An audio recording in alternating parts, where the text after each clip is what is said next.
വിമർശനങ്ങൾക്കിടയിലും നിരവധി ഭരണ നേട്ടങ്ങളാണ് കഴിഞ്ഞ ഒരു വർഷക്കാലത്തിനിടയിൽ പിണറായി സർക്കാരിന് അവകാശപ്പെടാനുള്ളത്.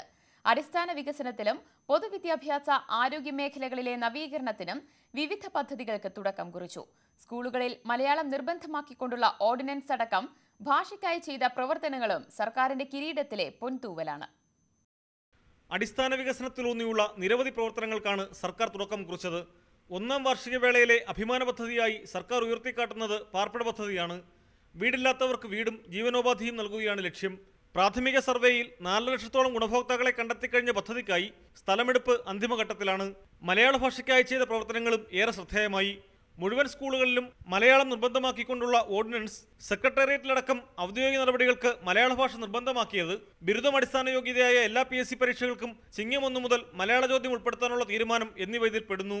പൊതുവിദ്യാലയങ്ങൾ മികവിന്റെ കേന്ദ്രങ്ങളാക്കുക എന്ന ലക്ഷ്യമിട്ട് സമഗ്ര വിദ്യാഭ്യാസ പദ്ധതിക്കും സർക്കാർ തുടക്കം കുറിച്ചു. 900 കോടി ബാധ്യത വരുന്ന വിദ്യാഭ്യാസ വായ്പാ തിരിച്ചടവ് സഹായ പദ്ധതിയും എടുത്തു പറയേണ്ട നേട്ടമാണ്. സർക്കാർ എയ്ഡഡ് സ്കൂളുകളിലെ 8 മുതൽ 12 വരെയുള്ള 45,000 ക്ലാസ് മുറികൾ ഹൈടെക് ഡിജിറ്റൽ ക്ലാസ് മുറികളാക്കാനുള്ള പദ്ധതി ആരംഭിച്ചു.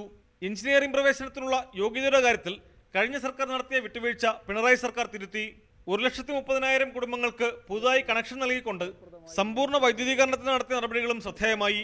1000 ചതുരശ്രടിയിൽ കുറഞ്ഞ വീടുകൾക്ക് വീട്ടു നമ്പരോ കൈവശ സർട്ടിഫിക്കറ്റോ ഇല്ലെങ്കിലും കണക്ഷൻ നൽകാനും പാവപ്പെട്ട കുടുംബങ്ങളുടെ വയറിംഗ് ജോലികൾ KSEB നേരിട്ട് ചെയ്യാനും തീരുമാനിച്ചു. ഇതര സംസ്ഥാന തൊഴിലാളികൾക്കായി ഇൻഷുറൻസ് പദ്ധതി തുടങ്ങി. സർക്കാർ ആശുപത്രികളിൽ മികച്ച ചികിത്സാ സൗകര്യങ്ങൾ ഒരുക്കുന്ന ആർദ്രം പദ്ധതിക്കും തുടക്കമായി. സാമൂഹിക സുരക്ഷാ പെൻഷനുകൾ സഹകരണ സംഘങ്ങൾ വഴി നേരിട്ട് വീടുകളിൽ എത്തിച്ചു. ഗ്രാമപഞ്ചായത്തുകളിൽ 2,02,178 ശൗചാലയങ്ങൾ നിർമ്മിച്ചു.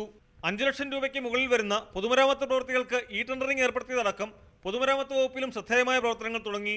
ഭരണം മെച്ചപ്പെടുത്താൻ KS തുടങ്ങാനുള്ള തീരുമാനവും എടുത്തു പറയേണ്ടതാണ്. ഉന്നത ഉദ്യോഗസ്ഥരടങ്ങിയ സമിതി ഇതിന്റെ വിശേഷാൽ ചട്ടത്തിന്റെ കരട് രൂപം ഫെബ്രുവരി 15-ന് സർക്കാരിന് സമർപ്പിച്ചു. വികസന പ്രവർത്തനങ്ങൾക്ക് കിഫ്ബി വഴി പണം കണ്ടെത്താനുള്ള സർക്കാരിന്റെ പ്രവർത്തനം വിജയത്തിലെത്തിയാൽ വികസനത്തിന്റെ പുതിയ വഴിയിലേക്കാകും അത് കേരളത്തെ നയിക്കുക. ന്യൂസ് 18 തിരുവനന്തപുരം.